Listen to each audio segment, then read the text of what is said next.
Siri. I'm chairman of the Board of Selectmen, for those people that don't know me. A little bit of good news, and I'll go back to our board meeting on Monday, a week ago Monday. At that meeting, when we finished, we had a roughly a $200,000 gap in closing the status quo budget. And thanks to Representative Joan and probably Stand for Children and those people that have been pounding on our legislators' doorsteps, Mr. Jones announced that the lottery portion of the state funding that was cut by the governor on a conditional basis of closing on his casino bill will be restored by the legislature, whether or not the casino bill is passed. And Brad has encouraged the board to utilize that money. That, with some additional money that our town finance director has come up with, balanced and reached the status quo budget. We haven't taken a formal vote on that, but there was a general consensus at last Monday's meeting that, in fact, the board could support those changes. Additionally, I've asked the board to look to fund above the status quo to the tune of a minimum of about $350,000. Minimum. And we will be debating that and making a decision on that Wednesday evening. I invite everyone to our meeting, including our school principals and administrators who have clearly demonstrated a passionate need for these resources. By the way, the board is in support of an override budget, or the $800,000 budget. The concern is that, as we faced last year, even being in support of it doesn't guarantee that that budget would be passed. And therefore, we're trying hard to provide additional funds into the budget in case an override doesn't pass. I need some help.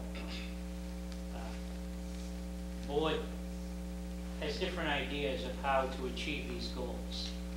And one major issue has come up associated with the fact that in our phase have been a lot of citizens demanding restoration of the Wednesdays, which is the art, the music, the physical education. And from a board point of view, a couple of board members are concerned about if in fact we come up with this money, will it be directed to that? And of course, we had a discussion at a finance team meeting about the board's right to tell the school committee what to do, and I'm not trying to do that. But I do need to close this issue. I need from the superintendent or the school committee a prioritization of the items in the $800,000 budget. What would be the school's preference associated with, if you had $350,000, I think would be a question I would ask, what would be the first priorities to use that money? I need that information in order to come to closure Wednesday night.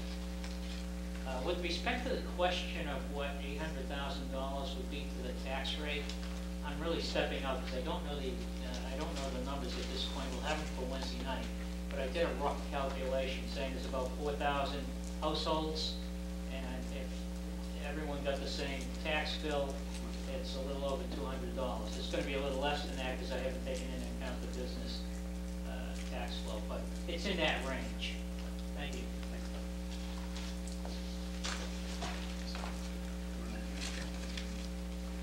Well, we'll get to the priority thing. We're just going to let it other. Sure. Some up in the back. One down.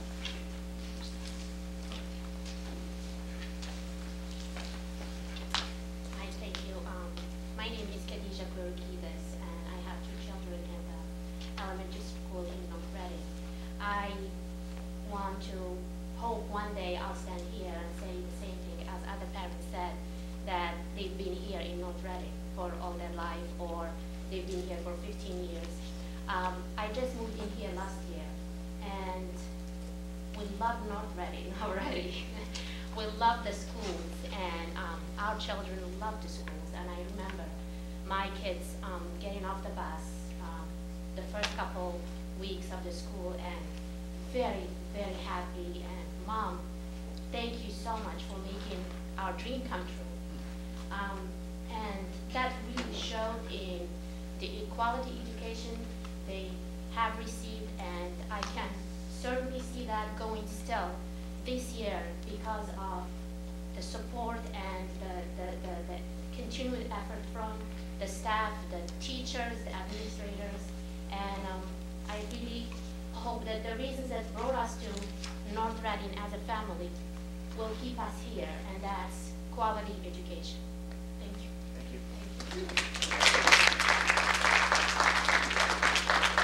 Someone back there have a hand up? Come on up, please.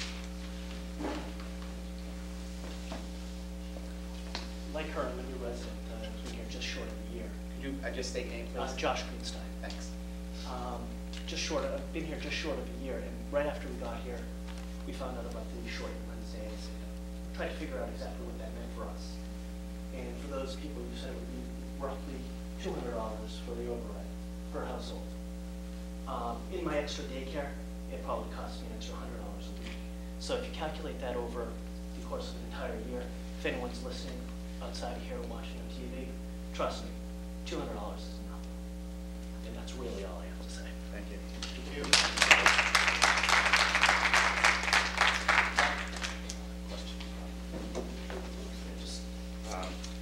Jeff Simons.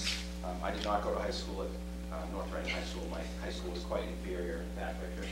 And I was the teacher. That's correct. But my high school, I can't speak to that at the moment.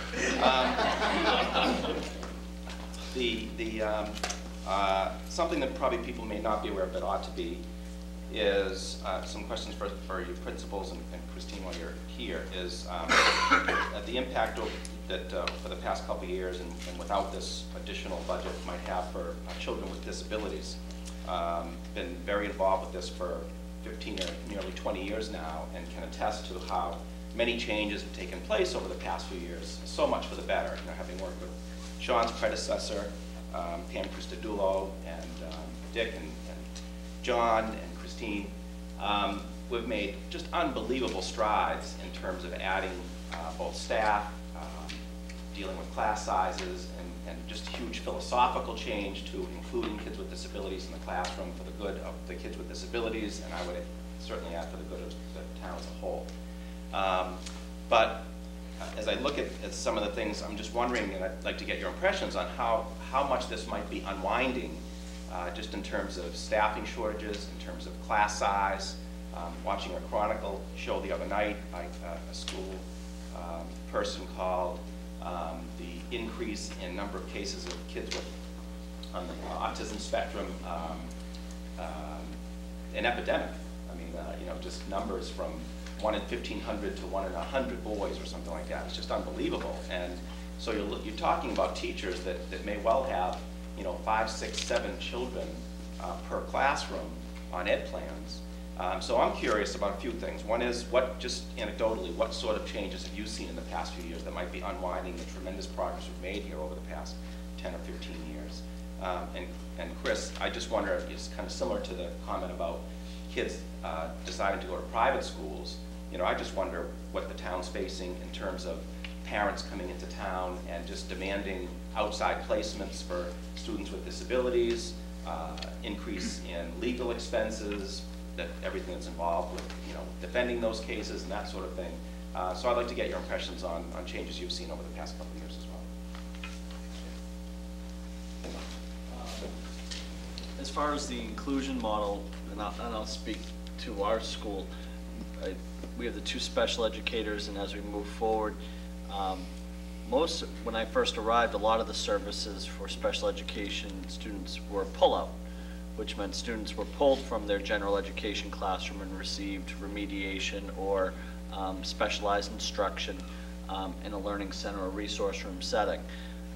Probably about 3 to 5 years ago, when we started working on the inclusion initiative and what that looked like, we redefined the learning center's teacher's role, and they began servicing more students in the general ed classroom, working directly with the classroom teacher, with the exception of clinical reading services or some other service that was really beneficial to pull out of the classroom.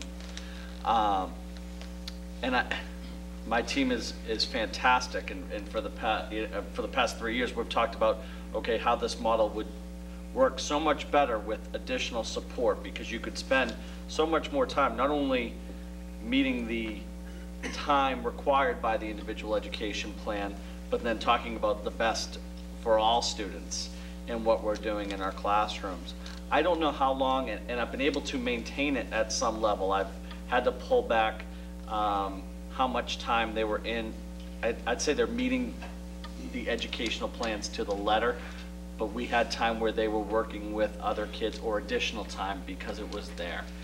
And with the increased identification and the number of students who need to be serviced, we're pretty close to having to go back to pull out, where I can now access 6 third grade students at one block than finding 4 different times to get into these third grade classrooms. It becomes a matter of time management and efficiency, but not the best interest of all kids.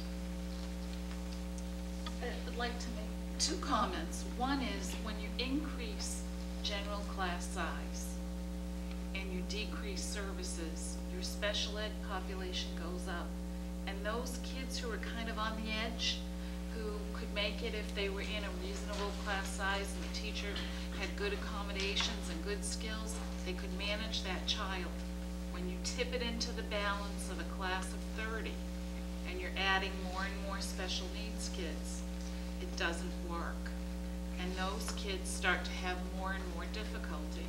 And you can ask just about any special ed director, decrease regular ed, increase special ed. And there is a direct proportion between the two.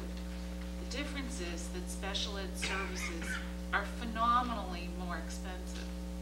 And the minute that a child needs to leave this district, you can anticipate a minimum tuition of $30,000 and minimum transportation of $5,000. And that increases to about $100,000 and transportation of $65,000 for one student. So the minute you leave the district, you are incurring huge fees, and it is always both in our best interest financially and in the best interest of children to be educated in their home community whenever possible. And so you really need to keep that in mind. And as our regular ed services decrease, parents of special needs children will be seeking what is called unilateral placements.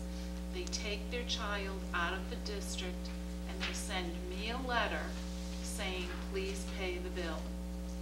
And that incurs huge court fees, and we get into a legal battle, and that can be upwards of $200,000 for one student.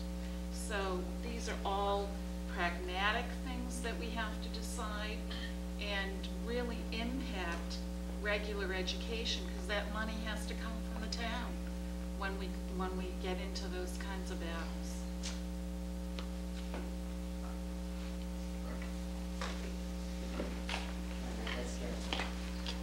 Hi, Lori Capizzuto.